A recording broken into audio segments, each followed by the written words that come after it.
Günaydın. Hoş geldin. Hoş bulduk. Nasıl başladı günün? Güzel başladı ya. Güzel başladı. İyi. Senin nasıl? İyi, süper. Keyifler Hazır mısın? yerinde. Ben hazırım. Sen? Hazırız. Hadi Tamam bakalım. o zaman gidelim. Şöyle oturdum. Ayakları buraya koyuyoruz. Tamamdır. Hadi bakalım. Hazır mıyız? Ben hazırım, sen?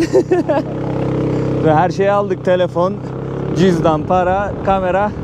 Her şey tamam. Hadi bakalım.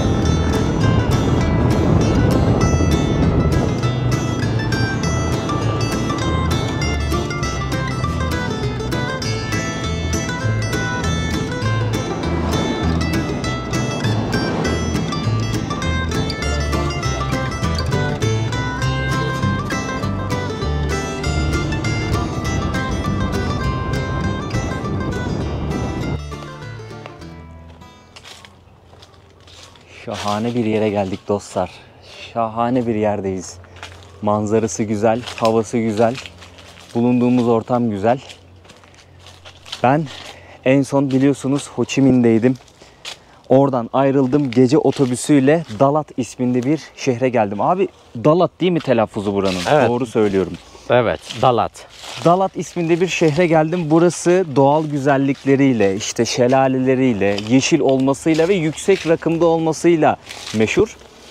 Şimdi bu bölge hakkında bilgi vereceğim ama burada yalnız değilim. Sizleri Engin'le tanıştırmak istiyorum. Evet, herkese selamlar. Vietnam'dan, Dalat şehrinden. Ben Engin. Dalat'ta, Vietnam'da kahve üreticisiyim. 3 senedir kahve specialty dediğimiz nitelikli kahve üreticisiyim. Burada güzel bir hayatımız var. Doğanın içerisindeyiz. Hani Vietnam'a gelen insanlar öyle Saigon, Hanoi olsun, oranın sıcak havaları falandan ziyade buranın havası bayağı bir serin. Yüksekte olduğumuz için deniz seviyesinden 1500 daha yüksek yerleri de var. 1500 metre yükseklikteyiz. Bayağı güzel bir havamız var burada. Mutluyuz, güzeliz. Doğanın içerisinde her yer yemyeşil. Sen de gördün zaten. Şu an senin bahçendeyiz değil mi? Aynen. Kahve bahçendeyiz. Bizim bahçemizdeyiz, aynen. Bizim güzel bir bahçemizdeyiz. Bu da gel. Adı neydi? Safa, Safa. Bir de şey vardı, Safiye vardı. Safir. Safir, Aynen. pardon Safir. Safir, o da geliyor yavaş yavaş. gelip- Oh, Aynen. seni yerim, gel. Gel sen de gel. yaptın. Yalama beni, yalama. Ne yapıyorsun? Tamam dur ineyim ama. Oyuncu bunlar, oyuncu bunlar, oyuncu bunlar. Evet. Bayağı bize mutluluk veriyorlar yani. Evet Bayağı ya, çok oyuncular, yaramazlar Şeyler bir de biraz. seviyorlar, gelen misafiri de seviyorlar yani. Baksana. Evet. Dostlar biz Instagram üstünden iletişime geçtik. İşte tanıştık. Hazır ben de Dalat'a gelmişken bir ziyaret etmek istedim kendisini. Sağ olsun şehir merkezine geldi. Beni kaldığım hostelden aldı. Şimdi onun bahçesinin olduğu yere geldik. Evet. Güzel de bir yemek yedik bu arada. Vallahi ellerinize sağlık. Gerçekten ederim. uzun zaman sonra böyle dolu çok güzel bir yemek yedim. Ellerinize kollarınıza sağlık. Kesenize bereket. Rica ederim. Ne Şunun demek? duruşa bak ya. Şimdi artık gezmeye başlayabiliriz. Seni de tanımak istiyorum. Tabii, Burada tabii. neler yapıyorsun? Nasıl geçiyor Vietnam maceran? Mutlu musun, değil misin? Zorluklar neler, kolaylıklar neler? Önerir misin? Senden de güzel bilgiler almak istiyorum. Şu an bir kasabadayız aslında. Burası şehir merkezine işte 15 dakika mesafede bir kasaba. Şimdi Dalat nasıl bir yer arkadaşlar biliyor musunuz? Her yer yemyeşil. Böyle dağlık, tepelik ve Vietnam'ın böyle kahve üreten şehirlerinden bir tanesi Dalat. O yüzden buraya insanlar gelip ziyaret ediyorlar, turistler gelip ziyaret ediyorlar. Doğal güzelliklerinden dolayı bütün bilgileri kendisinden alacağız biz. Yani Dalat uzmanı şu an karşımızda. Teşekkür ederim. Çok sağ ol. Gerçekten çok mutluyum. Üzücü ki Türkler burayı atlıyor. Gelen Türk turistler Dalat'ı atlıyor mesela. Bunu ben biraz üzülerek söylemek istiyorum. Yani benim açımdan şöyle söyleyebiliriz. Türk vatandaşlarımız neden burayı bilmiyor? Çünkü buranın çok fazla bilindik değil aslında bir yana. Bir yanda bayağı bir serin olması. Diğer şehirlere nazaran. Ki gelen insanlar daha çok hani böyle büyük şehri göreyim, başkenti göreyim, Hanoi'yi. Ondan sonra Da Nang olsun, Nha Trang olsun, deniz bölgeleri, deniz kıyısı falan. Orayı tavsiye ediyorlar. Dalat çok fazla bilinmiyor. Biraz daha böyle şey kalıyor Dalat. Ya orayı da es geçebiliriz diyorlar. Aynen, ama bilmiyorlar ki asıl yani Vietnam'ın cenneti burası. Yani bilmiyor, insanlar bilmiyor. Sizin artık videolarınızdan sonra herhalde buraya akın olacak gibi bir şey yani. Umarım gelip Aynen. ziyaret ederler. İstersen gezmeye başlayalım abi bahçeyi. Okay. Önce burayı bir gösterir misin bize? Burada da meyve yetiştiriyorsunuz kendiniz yemek için, tüketmek için. Aynen. Burası bizim olduğumuz yer böyle bayağı bir uzunluğa sahip. 500-600 metre. Burada bahçemizin içerisinde avokado ağaçlarımız var. Jackfruit dediğimiz Asya kıtasına özgü jackfruit dediğimiz meyvemiz var. Muz ağacımız var. Şu çok İki tane ilginç muz bir ağacımız. meyve Aynen. geldi bana. Buna ben burada karşılaştım. Vietnam'da karşılaştım. Hatta istersen şöyle bir yapalım. Çünkü ben anlatsam bile insanların kafasında hiçbir şey oluşmayacak. Ben ilk gördüğümde domates gibi bir şey, içi domates gibi. Şöyle bir açabilirsem. Bizim yeni ne diyorlardı? Yeni dünya gibi. ya. Ben de ilk öyle gördüm aslında. Ama içi bildiğin domates gibi. Özür dilerim, cennet hurması, cennet hurması. Yeni dünya ile karıştırdım. Bizim cennet hurmasına birazcık Şöyle bir şey. benzettim ben. Hani domates gibi gözüküyor. Harbiden domates. Çekirdeklere falan. O aileden sanki ya. Aynen ama yediğinde böyle bir eşki tadı var. Eşki tadı var aynen. Farklı değişik bir şey. Burada karşılaştım. Bazen ben de yiyorum yani. Şöyle. Vay be. Değişik bir tadı. Ya İçi- bildiğin domates gibi. Evet, kabuklu mu yeniyor bu? Şu dış kabuğunu Soyuyorsun. soyuyoruz. Aynen dış kabuğunu soyuyoruz. İçerisindeki bölmeyi tüketiliyor. Bayağı koku geliyor. Bu olmuş o zaman. Olmuş jackfruit arkadaşlar. Şöyle yaklaşıp kokladığımda o kadar güzel bir kokusu var ki, ama şöyle biraz mesafeli dursam bile burada birkaç tane jackfruit Yani olgunlaşmış şöyle, durumda. şöyle iki elim. Yani Evet, bayağı büyük. Kokusu Bayağı geliyor yani. Yani Yaklaştığınızda alıyorsunuz. keşke kokuyu iletebilsek yani izleyicilere. Gerçekten güzel bir efsane meyve bir bu. koku. Çok güzel bir meyve bu Aynen arada. güzel böyle tatlı şeker aroması falan var. Güzel Tatlı bir meyve. bir meyve. Aynen, Bayağı tatlı. hoş bir tat bırakıyor ağızda. Aynen öyle. O şekilde. Şu yanda da çiçek yetiştiriyorlar değil mi? Tabii. Oraya bir bakabiliyor muyuz? Tabii Şuradan. bakabiliriz. Şimdi şöyle bir şey. Dalat Vietnam için gerçekten çok değerli bir şehir. Ne konudan değerli? Çiçek yetiştiriciliği burada çok yaygın. Karanfili olsun, gül olsun, farklı çiçek tarzları bayağı bir yaygın. Ki zaten burada diğer bir özelliği de sebze ve meyve genelde Dalat'tan diğer şehirlere yayılıyor. Sürekli taze. Dalat'ın diğer bir özelliği de süt ürünleri. Görmüşsünüzdür markette Dalat milk, Dalat yoğurt falan. Süt ürünleri de buradan çıkıyor. Onun dışında da en önemlisi zaten hani bizim açımızdan kahve. Dalat daha çok Arabika kahvelerinin yetiştiği bir bölge. Rakım yüksek olduğu için. Tabii Robusta da var. Ama Arabika aroması daha yüksek kahveler burada yani. Birazdan onun detayına da gireceğiz bu arada. Arabica nedir, Robusta nedir, nerelerde yetişir, nasıl özellikleri vardır falan. Kahve bahçesini gezerken bahsedeceğiz. Burası dediği gibi, yani şimdi Vietnam'da tarım çok önemli. Ama bu bölge tamamen tarım bölgesi arkadaşlar. Yani dediği gibi Vietnam'ın her yerine buradan ürün gidiyor. O yüzden buradaki insanların çok ciddi bir kısmı tarımdan gelir elde ediyor. Doğal güzelliği işin içine katarsak turizmden de para kazanıyorlar. Bu şekilde hayatlarını geçiriyor buradaki insanlar. Yabancı turistten çok yerli turist gördüm ben bu arada. Dalat'a baktığımızda sadece yerli turist diyebiliriz. Tabii ki de var. Yabancı turist de var. Şöyle diyebiliriz. %95 yerli turisttir. O kadar %5 fazla. yabancı Oo. turist benim açımdan diyelim. Belki yanlışımdır. Objektif olmak gerekirse bu şekilde bir skala var ortada. Yerli Bayağı turist sevilen bir yer o zaman Vietnam kesinlikle, içinde. kesinlikle çok önemli yani. Dalat hani biz deriz ya Vietnam'ın Paris'i. Vietnam'ın Paris'i yani Vietnam'ın cenneti. O şekilde. Serin havasıyla, doğasıyla, yeşilliğiyle. Burada da bak ne gösterebiliriz izleyicilere. Avokado vardı sanırım buralarda bir yerde. Aynen şöyle Ona var. baktım ben Bunların de. hepsi avokado. Bu avokado ağacı, bu avokado ağacı. Şunu da göstereyim. Aynen. Heh, şurada var. Yeni zaten sezonu geliyor. Yeni gelişiyorlar. Evet, bu birazcık büyümüş ama bu şöyle olacak. Yani elimden daha da büyük olacak arkadaşlar. Burada ben 2 gündür buradayım. Bu arada Ho Chi Minh inanılmaz sıcak bir şehirde. Tropikal iklim. Burada yüksek rakıma geldiğimiz için bak ilk defa ben tişörtle duruyorum burada. O da bugün sıcak. Normalde hep ceketle duruyorum. Yani sivitim var üzerinde. Sivitle geziyorum. Oh, avokadolar. Bir şey söylemişti arkadaşım. Avokadonun şu kıç kısmını koklamak gerekiyormuş ve biraz yumuşaklığını böyle kontrol etmek gerekiyormuş alırken. Aslında Hani şöyle bir şey. İyi kokuyorsa kıç kısmı güzel avokado demişlerdi bana. Olabilir. Farklı bir bakış açısı olabilir. Benim de bildiğim biraz yumuşaksa hazırdır. Bunu kopardıktan 1-2 gün sonra daha çok yumuşadıktan sonra yemeğe hazır oluyor. Biz de heyecanla bekliyoruz bu senenin avokadolarını. Kaç güne mesela bu yiyecek kıvama gelir bu gördüğümüz avokadolar? Yani bu ağaç hani 1-2 güne birkaç tane hazır olanı toplayabiliriz. Bayağı da fazla var ha, bu güzel Bayağı meyve var. vermiş yani. Aynen, Çok iyi bayağı meyve var. vermiş bu ağaç. Maşallah. Şimdi kahve bahçesine doğru geldik, bakın.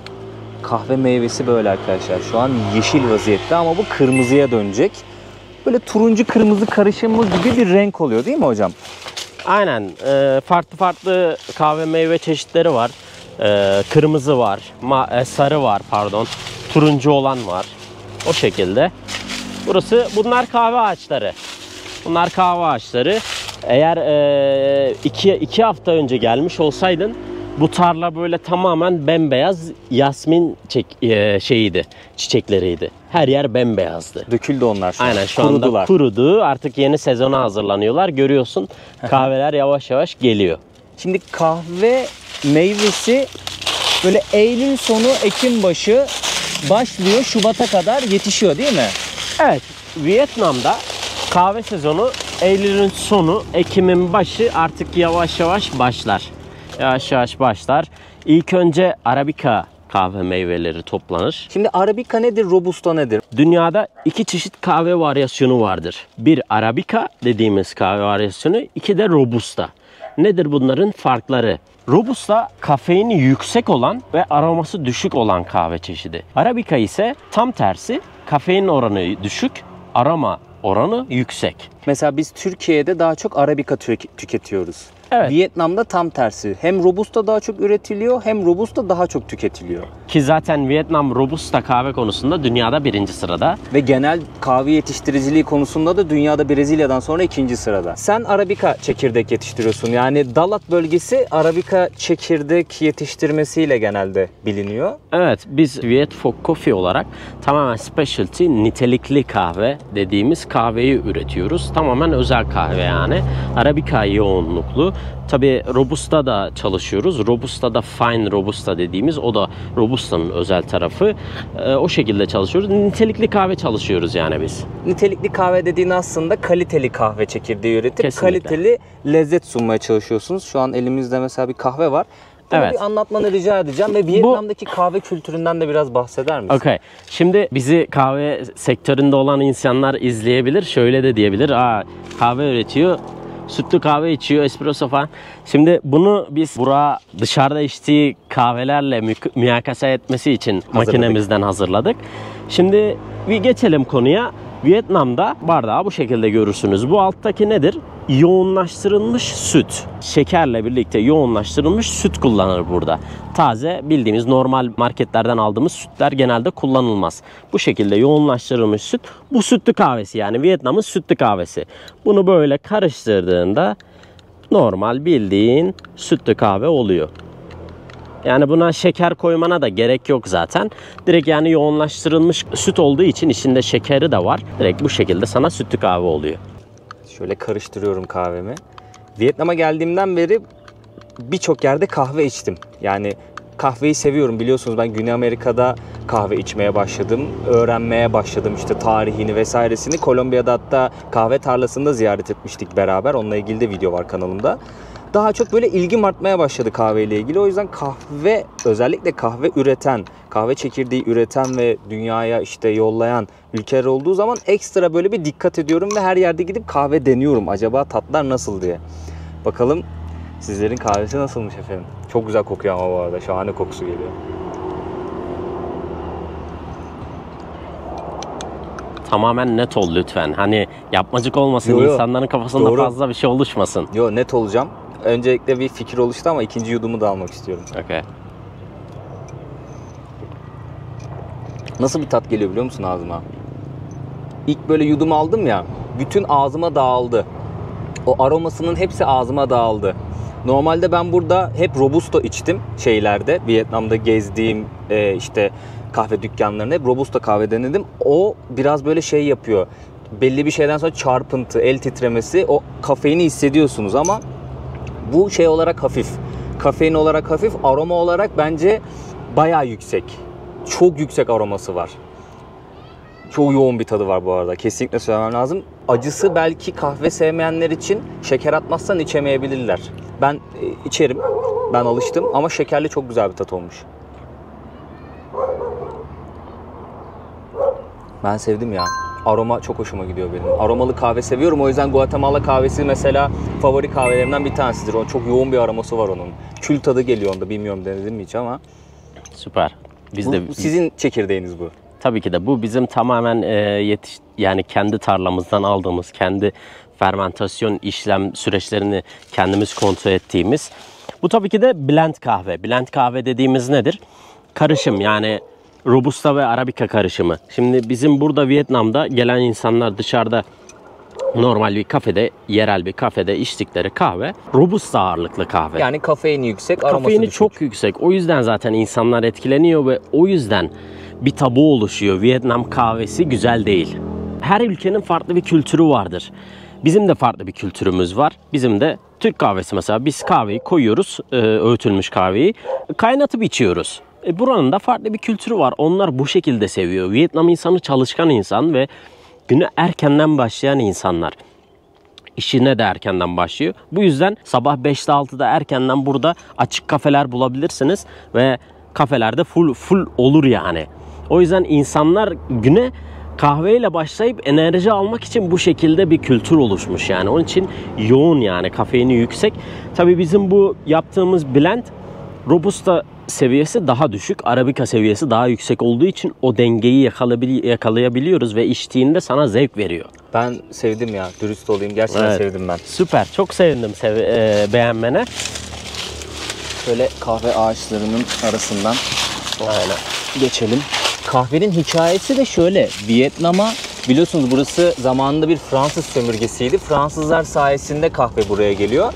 Ve buranın topraklarını bir şekilde kullanmak istiyor buranın yönetimi. Diyor ki elimizde kahve var, işte meyvemiz var, sebzemiz var.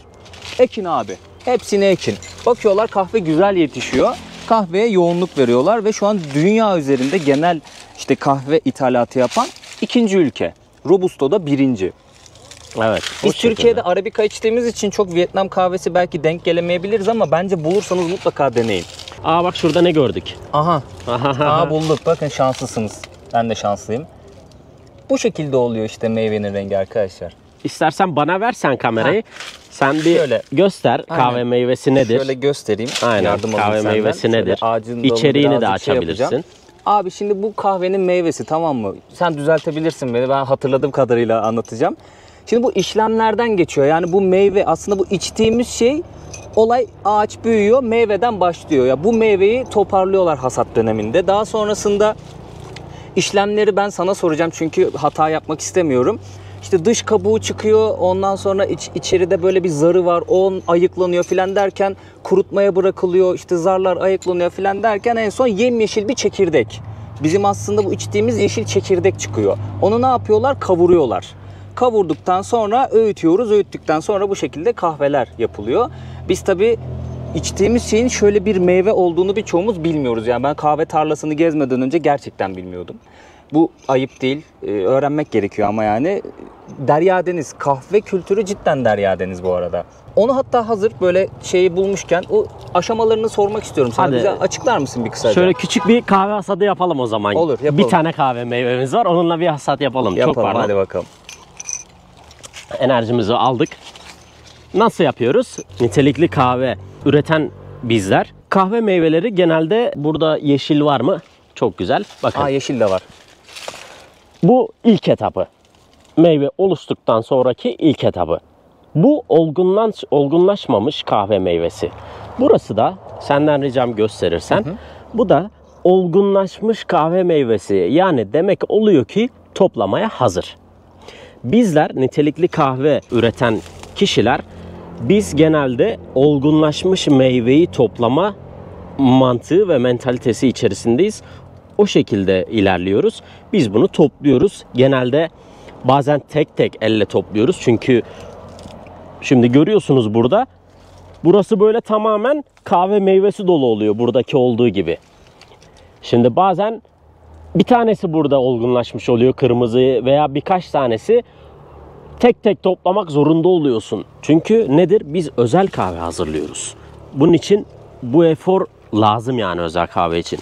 Şimdi biz bu kahveyi topladık, tamam mı? Farklı fermentasyon işlemleri var. Eğer ki zaten bu kahve meyvesi şu anda kendine has bir aroması var içerisinde. Eğer ki üretici farklı aromalar veya bu sahip olunan aromayı daha böyle üst seviyeye çıkarmak için farklı fermentasyon işlemleri uygulanabilir. Mesela ne olabilir? Anaerobik dediğimiz, anaerobik nedir? Tamamen havasız, oksijensiz kutuların içinde veya plastik poşetlerin içinde tamamen oksijensiz bir şekilde kişiden kişiye değişir. Bazısı 24 saat, bazısı 48 saat, 72 saat poşetin içerisinde bekletilir.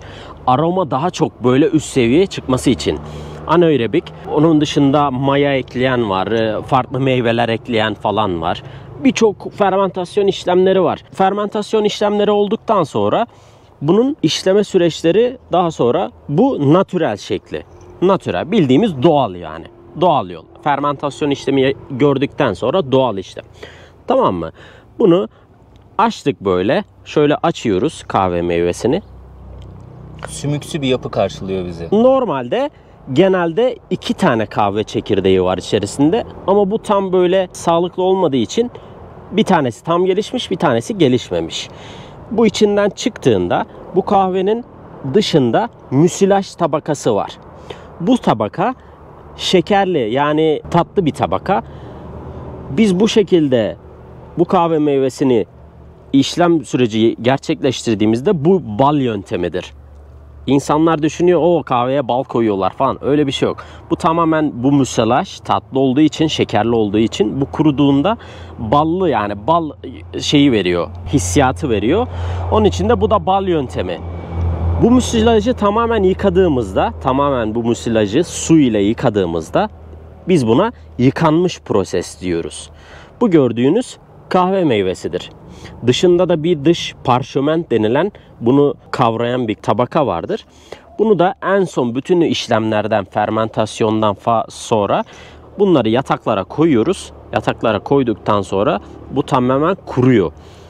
Nem oranı düşüyor. Demek oluyor ki kahve kavrulmaya hazır. Yeşil kahveyi elde etmiş oluyoruz. Tabii ki dış parşömenti yine makineler aracılığıyla dış kabuğu ayırıyoruz. Son olarak elimize yeşil kahve çekirdeği elde ediyoruz. Bunu şimdi açamam çünkü Serttir o.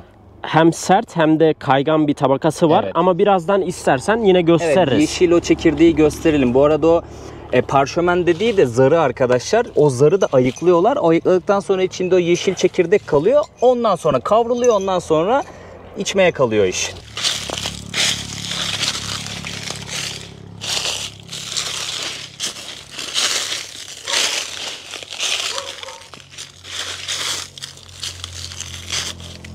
Şöyle avucuma alayım. Şimdi bahçeyi gezdik arkadaşlar. Kahve meyvesinden, çekirdeğinden bahsettik. Şimdi meyve halinden kavrulmuş çekirdeğe kadar olan ki süreci göstermek istiyoruz sizlere. Bakın meyve hali bu şekilde.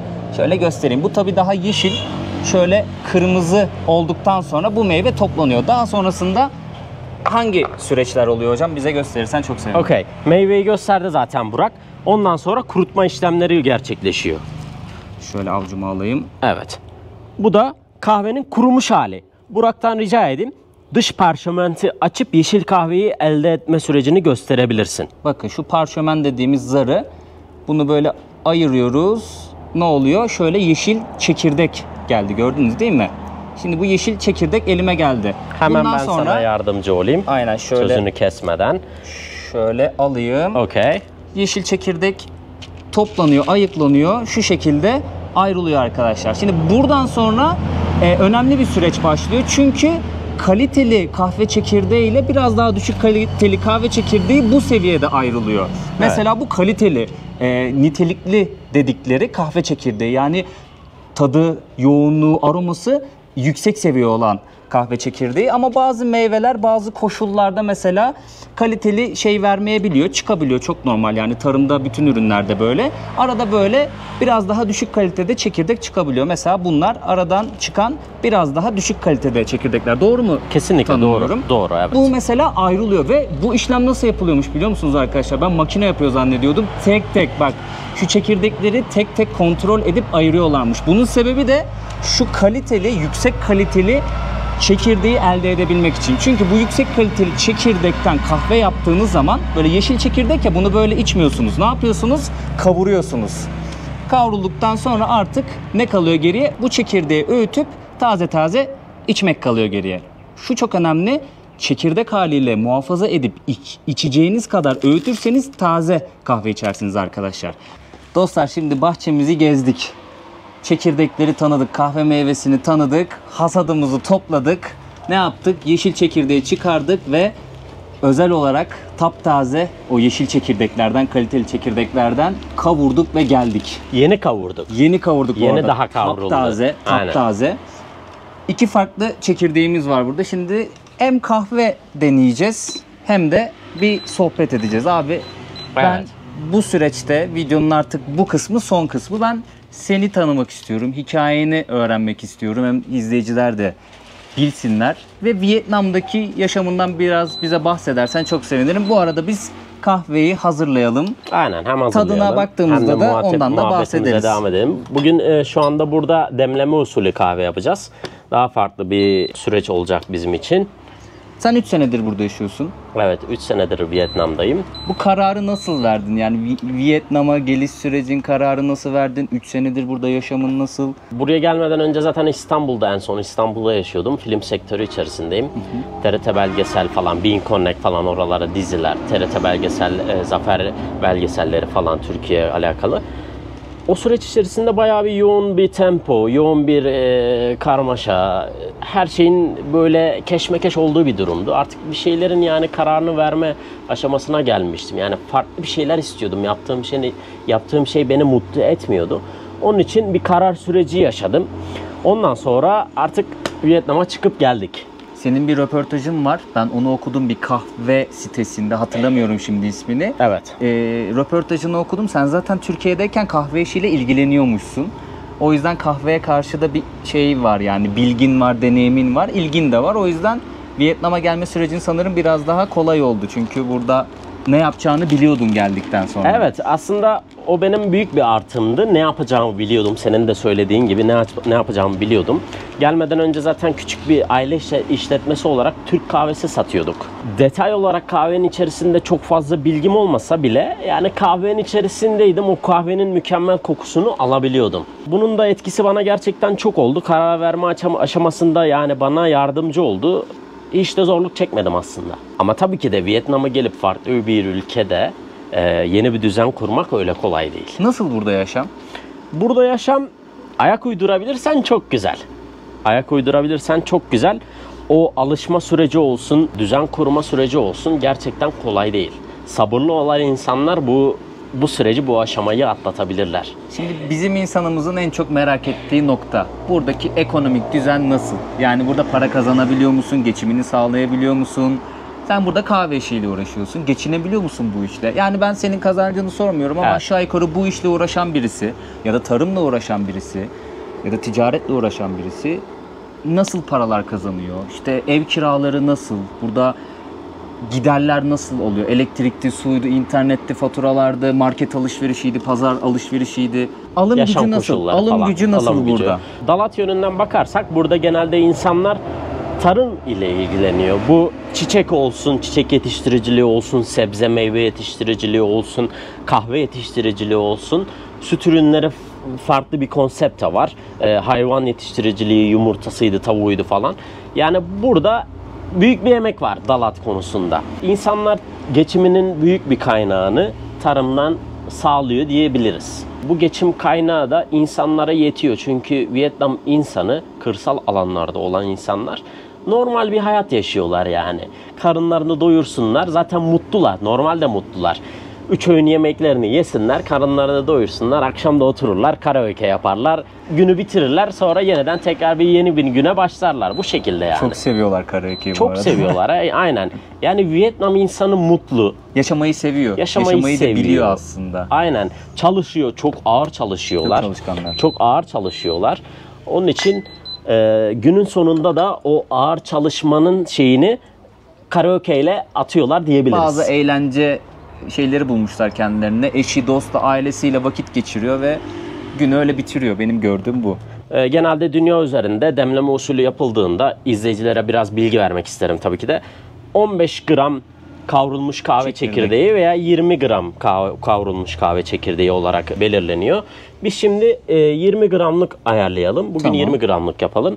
Şimdi burada natürel işleme süreci gerçekleşmiş ve honey işlem süreci görmüş 2 tane kavrulmuş kahvemiz var. Senin çok beğendiğin, kokusunu çok beğendiğin honey ile bir demleme usulü yapalım. Hemen. Şuradan alalım. Kavrulmuş kahvelerimiz şöyle. Buradan 20 gram ayarlıyoruz. Hassas tartı var burada. Aynen. Sen hassas buradan tartımız 24 gram var. oldu. Heh, şimdi oldu. 20.3 gram. Tamam. Okay, 20 gram. Şimdi ne yapıyoruz? Burak bize bunu öğütecek. Aynen öyle. 20 gram kahveyi aldım. Şimdi Şöyle içine koyabilirsin içine lütfen. koyuyorum. Bu esnada Okay. sen bize buradaki yaşamla ilgili bir şeyler anlatırsan, kendi hayatınla ilgili. Aynen. Aa, Burada yaşam güzel. Şu anda kilitlendi. Aynen Kilitlendi. güzel kilitlendi. Biraz sert olabilir. evet, biraz sert bu. Aynen. Burada yaşam güzel. Doğal bir yaşamımız var. Doğanın içerisinde tamamen böyle çiftçi mantığıyla, tarım mantığıyla güzel bir hayat. Hani benim de zaten buraya gelmeden önceki tek hayalim doğanın içerisinde olmaktı. Hayalimi yaşıyor gibi bir şey yani şu anda. Hayalimi gerçekten yaşıyorum. Büyük bir şey cesaret etmişsin ama yani mesela bence seyahat biraz cesaret gerektiriyor. Ama ve lakin bu cesareti yolda elde edebiliyorsun. Çıkman gerekiyor. Ama bir ülkeye, yabancı bir ülkeye yerleşmek ve orada bir yaşam kurmak bence çok daha büyük cesaret isteyen bir şey. Çok ciddi bir adım yani. Doğru söylüyorsun. Büyük bir cesaret lazım. Çünkü yeni bir ülkede yeni bir düzen kurmak gerçekten kolay değil. Çünkü hiçbir şey bilmiyorsun. Burada mesela Vietnam'a ilk yerleştiğinde nasıl zorluklarla karşılaştın? Nasıl üstesinden geldin? Evet yani Vietnam'a ilk geldiğimizde tabii ki de kağıt işleri olsun falan bilmem ne vize işlemleri, oturum işlemleri falan. Tabii ki de yavaş ilerliyor Vietnam'da. Çok böyle batılı Avrupa ülkelerine nazaran çok fazla gelişmemiş. Ama şu durumda hızlı gelişen bir ülke. O sebepten dolayı biraz ağır işliyor ama zorlukları o şekilde zorluk yaşamıştım. Ondan sonra tabii ki de en büyük zorluğumuz yemek. Nasıl buranın konusunda. yemek kültürü sence? Buranın yemek kültürü Asya kültürü. Çoğunlukla noodle tarzı falan, noodle tarzı çorbalar, pilavlar. Tavuktur, yani, ördektir. Aynen. Burada biliyorsun pirinç üretimi bayağı bir yaygın olduğu için her şey pirinç. Evet yani ana gelir kaynakları pirinç üzerine benim okuduğum kadarıyla. Evet. Hani kuzey tarafı pirinç, güney tarafı kahve olsun, ağırlıklı. sebze olsun, bir falan olsun. Tabii ki de pirinç de ayrı bir gelir kaynağı Vietnam insanı için. Yine ama bak görüyorsun tarım. Yine tarım. Yine tarım aynen. Ülkenin ana gelir şeyi tarım. Aynen Bunun toprağı dışında çok değerli. turizmi eklemişler. Mesela hayvancılıktan çok turizm var benim gördüğüm. 2. sırada. Evet. Bir de şey var tabii, bu ürettiklerini, daha doğrusu turizmi ilk 3'e koyabilirim. Ürettiklerini ihraç ediyorlar. Oradan çok ciddi gelir elde ediyor. Dışarıya mesela çiçek falan da çıkıyor. Dışarıya çok çiçek de çıkıyor. Kahve zaten çıkıyor. O şekilde. Bu oldu. Hazır mı? Aynen hazır. Okey. Şimdi bunu en sevdiğim de kahve çekirdeğinin Koklayabilirsin. kokusu çok güzel ama Aynen. öğüttükten sonra inanılmaz bir koku oluyor ya. Ben evde de bu arada V60 kullanıyorum. Çok hoşuma gidiyor V60. Süper. Tadını en net alabildiğiniz yöntemlerden bir tanesi. Okey. Şöyle içerisine döküyorum. Tabii ki de lütfen. Normalde kahve kültüründe 1 gram kahveye 15 gram su kullanıyoruz. Şimdi biz 20 gram kahve çekirdeği kullandık. 15 gramdan ne yapıyor? Toplamda 300 gram 300 gram. kahve. Çok pardon. 300 gram su eklememiz gerekiyor. Biz şimdi demleme yöntemi göstermek istersen kamerayla buradan Şöyle alayım. izleyicilerimiz görsün böyle şeyi de nasıl bir güzel görüntü ortaya çıkacak. Şöyle. Yani keşke buradaki kokuyu sizlere aktarabilmiş olabilseydik. Onun dışında burada yaşam gerçekten çok güzel. Dalat konusunda tabii benim açımdan çok güzel. Havası güzel. Diğer şehirlere göre Biraz daha serin. daha serin. Bunu sürekli belli ediyoruz tabii ki de. Sürekli bir rüzgar esiyor burada. Yani bir ceketle dolaşmanız gerekiyor. Hatta akşamları bazen mont gerekiyor yani. Aynen serin olabilir. Tabii ki de motor kullanırsanız bir ceket veya bir mont lazım. Normalde ama hava güzel, rahatsız etmiyor. Bu Saigon olsun, Hanoi olsun, oradaki çok böyle sıcak, bunaltıcı bir hava yok burada. Soğuk yönünde de öyle dondurucu bir soğuk yok. Çok güzel böyle bir... ılıman bir iklimi var diyebiliriz Aynen aslında öyle. yani. Aynen öyle. Ne üzer ne şey yapar böyle, bunaltır. Aynen öyle, doğru söylüyorsun. Evet, ikinci 50 gramımızı koyuyoruz. O zaman 50 gram 50 gram suları koyarak. Aynen, yani bu şekilde şu anda metot olarak biz uyguluyoruz. Tabii dünya çapında da farklı metotlar var. Yine bu mantıkta. Ben evde hep göz kararı gidiyorum mesela. Evet. Çekirdeği de kendi ağız tadıma göre bir çekirdek miktarı buldum. Tabii çay kaşığıyla, özür dilerim, yemek kaşığıyla hesaplıyorum bunu. Evet. Ya da tatlı kaşığıyla. Suyu da hep göz kararı ilerliyorum yani. Evet, bu deneyim buldum o zaman ağız tadını. Bu deneyim o zaman sana güzel bir tecrübe oldu yani. Kesinlikle Profesyonelliğe adım attın. Evet. Aynen, Evet, yeni şeyler öğrendim. Bir de suyun kaynama derecesi de çok önemli bu arada. Çok önemli tabii ki de. Yakmasın Bak burada kahveyi. kettle'da mesela görüyorsun. Evet. Şurada yazıyor derecesi. gösterebiliriz, orada bakın. 90-91 derecede yeşil renk var. Bu demek oluyor ki suyun bu seviyede olması lazım. Kahve için ideal. Güzel bir sonuç alabilmek için, aynen. Peki burada mesela sen bir süredir aslında hem yetiştiricilik kısmındasın hem ticaret kısmındasın.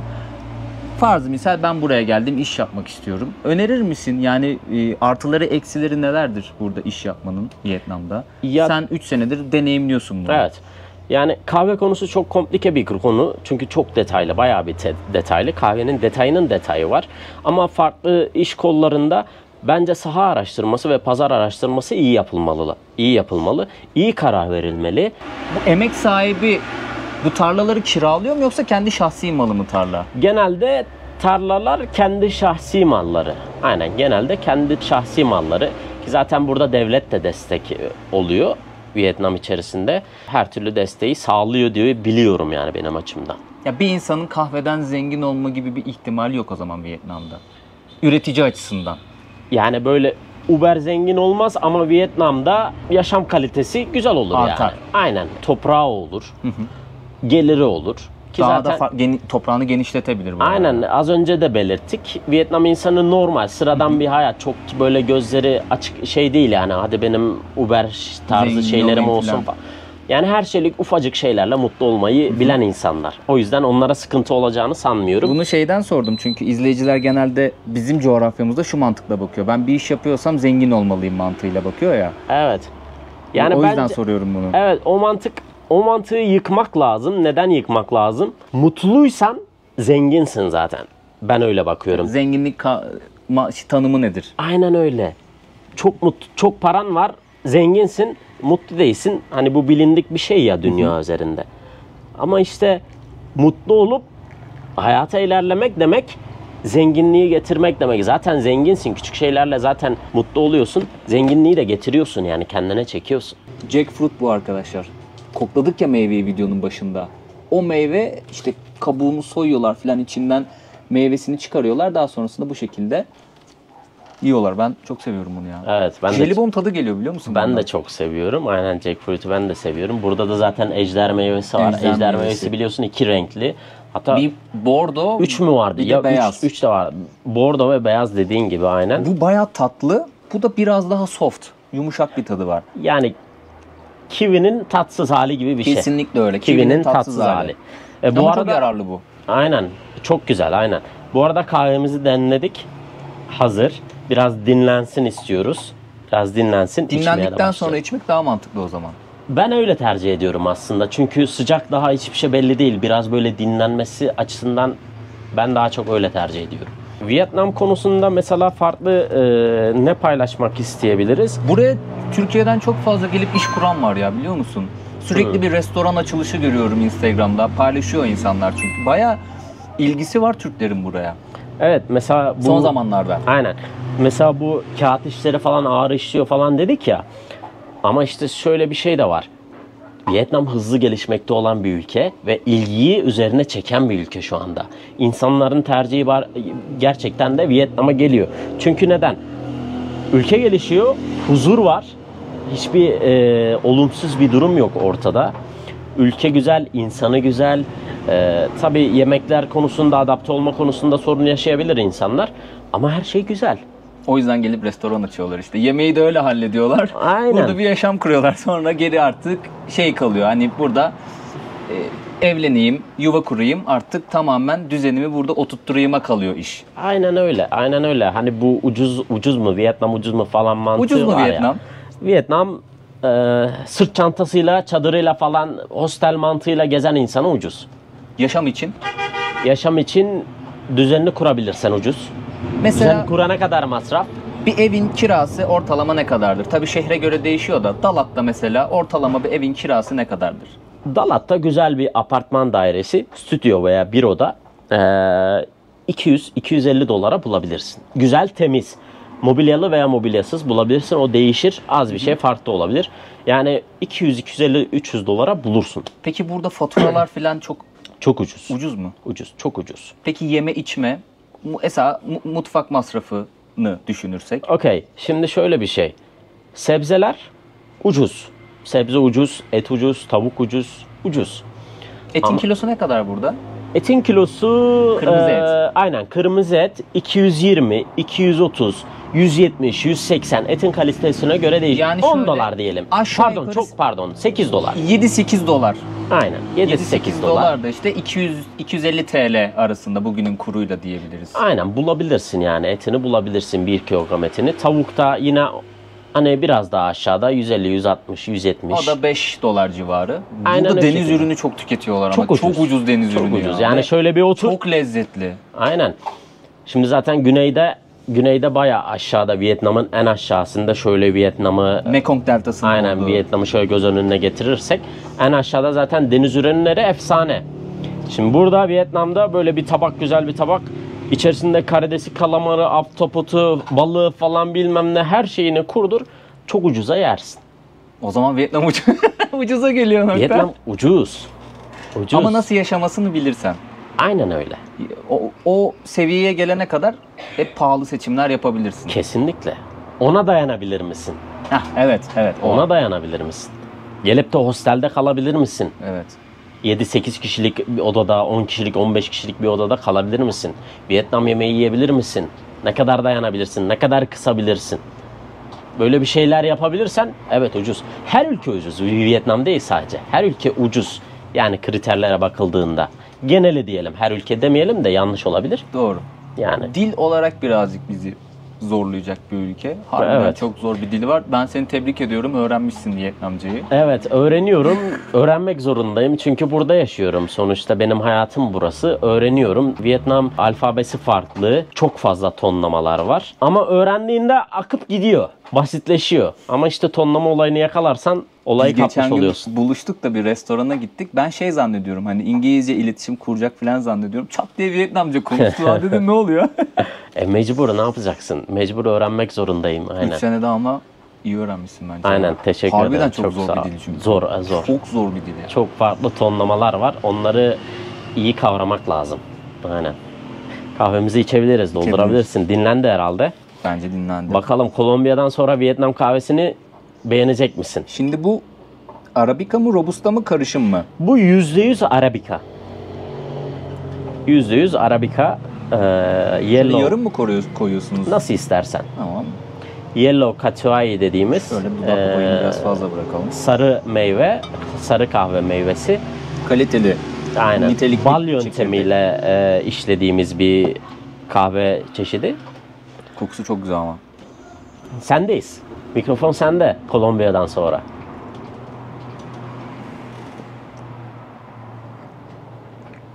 Birkaç yudum alayım, onun da tadı var ya. Aroması güzel. Hafif. Çok Aynen. hafif biliyor Temiz musun? bir içimi var. Çok hafif. Fark ediyorsan. Aromalar var. Temiz yani Harbiden. seni rahatsız etmiyor. Hiç rahatsız etmez yani Aynen. ve çok hafif bir kahve. Aynen. Çok rahatlıkla herkesin içebileceği bir kahve. Yani mesela kahve genelde hep şey düşünürüz ya, çok sert olur, rahatsız eder filan. Ben şekersiz içiyorsam herkes içer. Bahçe arkamda. Oradan çıkarılan mahsulü şu an içiyorum yani. Aynen, mesela- Çok güzel bir his ya. Bahçeden geldik, hasadımızı yaptık. Harbiden ha. Hasadımızı yaptık, kahvemizi fermentasyon işlemi yaptık, kuruttuk. Bu arada bu çekirdekler daha yeni ayrıştırıldı. Taptaze bu. Yeni, Ben yeni, çok aynen. şanslıyım. Hasat diyecektim. Hasat Yeni çıktı. Aynen. Hemen biraz önce kavruldu. Birazcık dinlendi. Anında demleyip içiyoruz. Taptaze. O yüzden belki de çok hoşuma gitti yani. Aynen.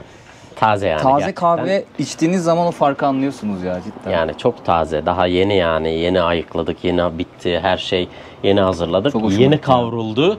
Biliyorsun yeni kavruldu. Geldi biraz dinlendi. Süper. Çok teşekkür ederim Rica vallahi. ederim, Tüm ne demek. misafirperverliğin için, sohbetin için, kahve için, süreci anlattığın için, video için yani renk kattın. Ben de videoya çok ya. mutluyum teşekkür gerçekten. ederim. Hani ben mesela ilk görüştüğümüzde de olay yani video çekip bir şeyler paylaşmak değil. Ben burada tek başıma yaşıyorum. Tabii ki de insan istiyor böyle. Özlüyor. Hani bazen mesela Türkçe konuşamıyorum, unutuyorum. Türkçe konuşmayı unutuyorum. Kelimeyi bulamıyorum. Çünkü her gün İngilizce, yabancı dil konuşuyorsun, Vietnamca falan bilmem ne. İnsan istiyor. Bazen bakıyorum denk geliyor. Vatandaşlarımız falan buraya geliyor, Dalat'a falan. Misafir etmek istiyorum onları. Yoğunluğumun az olduğu zamanlarda. Hasat zamanı değil. Hasat zamanı bittikten sonra daha serbest oluyorsun. O zaman rahatlıkla seni ziyaret edebilirler. Aynen öyle. Hasat zamanı zor. Sosyal medyada nereden takip edebilirler seni? Aynen. Sosyal medya Viet Phoc Coffee. Aşağıya bırakıyorum arkadaşlar. Aynen. Viet Phoc Coffee diye Instagram hesabımızdan girip bizim neler yaptığımızı, nasıl bir süreç işlediğimizi, neler ürettiğimizi görebilirsiniz. Teşekkür ediyorum şimdiden yani. Ben de çok teşekkür ederim. Ben çok teşekkür memnun ederim. oldum. Valla renk kattın. Seni Çok sağ ol. tanıdığıma da çok memnun oldum. Kapımız gerçekten herkese açık. Arkadaşlar, sana açık olduğu gibi. Takip edin. Buraya yolunuz düşerse mesaj atın. Kesinlikle geri dönecektir. Dediğim gibi hasat zamanı biraz yoğun oluyor. Normal olarak yoğun oluyorsun ama onun dışında yani hemen atlayıp geldim mesela yanımıza. Çok sağ olasın yani. Yani rica ederim. Ne demek? Ne demek? Çok Çok memnun mutluyum. Ben oldum de ya. çok mutluyum. Çünkü şu anda Türkiye'deyim gibi. İnsanlar gelsin buraya. Güzel bir zaman geçirsin. Biliyorsun burası her taraf etraf orman, dağ, yeşillik falan. Çok güzel gelsin bir yer burada burası harbiden. hani deşarj olmak amacıyla. Biz de biraz gelsin, sohbet etsin, muhabbet edelim falan. Güzel yemekler yiyelim falan bilmem ne. Olay tek bu yani. Bu. O zaman videoyu burada bitirebiliriz. Biz Okay. sohbetimize devam edeceğiz. Aynen. Vietnam gerçekten çok güzel bir ülke. Ziyaret edin derim. Evet, kesinlikle Vietnam'ı ziyaret edin arkadaşlar. Okay. Daha Vietnam gezim de devam ediyor. Takipte kalın. Engin'in sayfasında takip etmeyi unutmayın. Abone olup destek olursanız videolarıma çok mutlu olurum. Kendinize çok iyi bakın arkadaşlar. Adios amigos. Ya görüşürüz. Bay bay. Bayağı lezzetli ya. Yani taptaze kahve içmenin farkını içince anlıyorsun ya.